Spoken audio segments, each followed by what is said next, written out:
কি করবি বন্ধু? নমস্কার বন্ধুরা, আমি Chishani. Welcome back to my channel. তোমরা সবাই কেমন আছো? আশা করছি অনেক ভালো আছো। আমিও অনেক ভালো আছি। আমি তোমাদের সাথে আরেকটা রেসিপি শেয়ার করব। সেইটা হলো নারকেলের দুধ ছাড়া চিংড়ি মাছের মালাইকারি। চলো দেখে নিন নারকেলের দুধ ছাড়া চিংড়ি মাছের মালাইকারি কিভাবে বানাই। তাহলে চলো। আমি এখানে নিয়ে নিয়েছি সাইজের চিংড়ি মাছ, এখানে নিয়ে নিয়েছি দুধ আর একটা মিডিয়াম সাইজের টমেটো পেস্ট করে নিয়েছি। এখানে নিয়েছি 7 থেকে 8টা কাজু আর কিছুটা পরিমাণ পোস্ত পেস্ট করে নিয়েছি, একসাথে পেস্ট করে নিয়েছি। এখানে নিয়েছি একটা মিডিয়াম সাইজের পেঁয়াজ, এটাকেও পেস্ট করে নিয়েছি। এখানে নিয়েছি তেজপাতা, গরম মশলা আর গোটা শুকনো লঙ্কা আর ঘি। তাহলে শুরু করি। আর কিছু মশলা লাগবে সেটা আমি ভিডিওতে দেখিয়ে দেবো। তাহলে আমি মাছটাকে হলুদ নুন দিয়ে মাখিয়ে নেবো। এখানে আমি দিয়ে দিলাম হলুদ, এখানে আমি দিয়ে দেবো পরিমাণ মতো নুন। এটাকে একসাথে মাখিয়ে নেবো। এবার আমি একসাথে বন্ধুরা দেখো আমার মাছটা ম্যারিনেট করা হয়ে গেছে। এবার আমি মাছগুলোকে তেলে ভেজে নেবো। বন্ধুরা দেখো আমি কড়াটা বসিয়ে দিয়েছি গ্যাসে। কড়াটা গরম হয়ে গেলে তেল দিয়ে দেবো।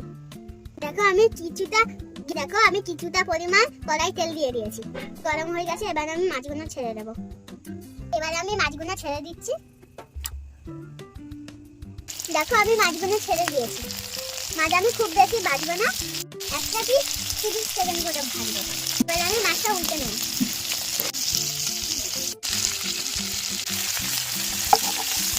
দেখো আমি মাছগুলো উল্টে নিয়েছি। দেখো মাছগুলো ভেজে আমি নামিয়ে নিয়েছি। এবার কড়াইয়ে মাছ ভাজা তেলে আমি গোটা গরম মশলা, শুকনো লঙ্কা, তেজপাতা দিয়ে দেবো। এবার দেবো এতে পেঁয়াজ বাটা। পেঁয়াজটাকে আমি লাল লাল করে ভেজে নেব।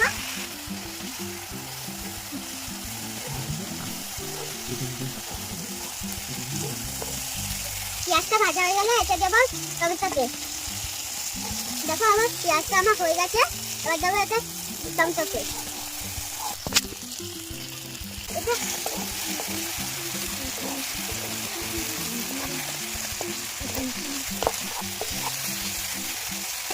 আদা রসুন দিয়ে দেবো। এবার আদা রসুন পেস্ট।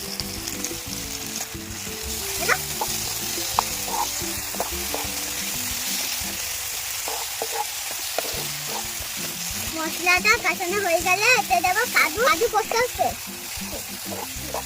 এতে দেবো পরিমাণ মতো নুন, 1 চা চামচ হলুদ, 1 চা চামচ কাশ্মীরি লঙ্কার গুঁড়ো, 1/2 চা চামচ জিরে গুঁড়ো। এবার মশলাটাকে ভালো করে কষিয়ে নিই।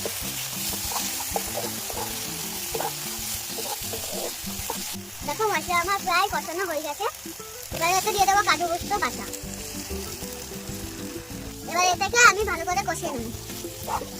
কষানো হয়ে গেলে এতে এবার আমুল দুধটা দিয়ে দেবো। দেখো বন্ধুরা আমার মশলাটায় কত সুন্দর কালার হয়েছে। আমার মশলা কষানো হয়ে গেছে। এবার আমি দুধটা দিয়ে দেবো। আমি দুধটা দিয়ে দিচ্ছি। বন্ধুরা দেখো আমি দুধটা দিয়ে দিয়েছি। এবার আমি চিংড়ি মাছটা দিয়ে দেবো। বন্ধুরা দেখো আমি চিংড়ি মাছটা দিয়ে দিয়েছি। এবার এটা ফুটে গেলে নামিয়ে নেবো।